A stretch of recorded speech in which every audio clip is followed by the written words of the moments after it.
আমরা মানুষরা না বড়ই অদ্ভুত। আমাদের যখন কোনো আত্মীয় স্বজন পাড়া প্রতিবেশী বা আমাদের কাছের কোনো মানুষ মারা যায়, তখন আমরা তার যেভাবে সুনাম করি, যেভাবে তার জন্য আমরা আফসোস করি, ইস, যদি জীবিত থাকতে তার 1%ও যদি তার সুনাম করতাম তার সামনে, তাহলে দেখেন বিষয়টা কত বড় হতো। আমরা কিন্তু সামনে সুনাম করতে পারি না। এ ধরেন আমাদের ভাই বোন, স্বামী স্ত্রী, আত্মীয় স্বজন মারা যাওয়ার পরে কত সুনাম বের হয়ে যায়।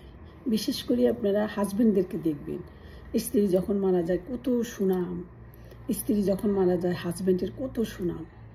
কিন্তু জীবিত থাকতে যদি আমরা 1%ও সুনাম করতাম তাহলে মনটা কত বড় হয়ে যেত। আমরা সুনাম করতেই পারি না, কিন্তু আমাদের দরকার তখন মরে যাওয়ার পরে দোয়া করা, আর সুনাম করা দরকার জীবিত থাকতে। আমরা সেটাই করি না। অদ্ভুত না আমরা?